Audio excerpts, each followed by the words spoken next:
Immigration policy sounds boring, right? But what if I told you that Canada's new visa powers could create what critics are calling a mass deportation machine targeting specific countries? The internal documents tell a fascinating story that's very different from the public narrative. Let me jump in here because this is where it gets really interesting. The government's saying this is just for emergencies like pandemics, but behind closed doors. They're looking at something much more specific. Exactly right. These internal documents CBC News uncovered show they're actually focusing on what they're calling country-specific challenges, and they're specifically naming India and Bangladesh as test cases. And the numbers they're using to justify this are pretty striking. Processing times for temporary resident visas from India have nearly doubled in just 1 year, from 30 to 54 days. Here's what really caught my attention. Asylum claims from Indian nationals have absolutely exploded, jumping from about 500 to 2,000 per month.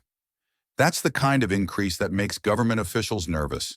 So, what's really driving this push for these new powers? Well, they've actually formed this whole working group with multiple agencies: Immigration, Refugees and Citizenship Canada, Canada Border Services Agency, even some American partners, all focused on targeting what they're calling fraudulent visa applications.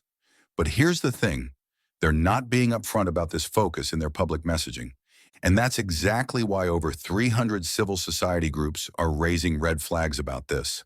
The Migrant Rights Network isn't mincing words. They're calling it the foundation for a potential mass deportation machine. The timing of all this couldn't be more complicated, especially with Canada trying to repair its relationship with India after that whole assassination situation. Oh man, you're right about that. Prime Ministers Modi and Carney just had this big meeting to show they're working on improving relations, and now these documents leak suggesting India is one of the main targets? Talk about awkward diplomatic timing. Let's dig into what these powers would actually mean in practice. How would they work? So here's the concerning part. They're keeping the criteria intentionally vague. They're using terms like public interest without actually defining what that means. And immigration lawyers are suggesting this might just be a sneaky way to clear out their massive application backlog. That's quite a serious allegation. What kind of safeguards are they proposing? That's just it. There aren't many concrete safeguards in the current proposal. They're essentially saying trust us while creating a power that could affect thousands of applications. And the only real recourse would be going to federal court for judicial review, which is expensive and time-consuming. Looking at the bigger picture, what does this tell us about where immigration policy is heading? I think it reveals this fundamental tension in modern immigration systems. Governments need tools to manage large-scale challenges, but there's a real risk of sacrificing individual rights and procedural fairness in the name of efficiency. That's quite a balancing act they're trying to pull off. And here's what I think needs to happen. First, they need to clearly define what constitutes public interest, not this vague, flexible interpretation they're currently proposing. Second, there needs to be an individual review mechanism, even in mass cancellation situations. Those sound like essential safeguards.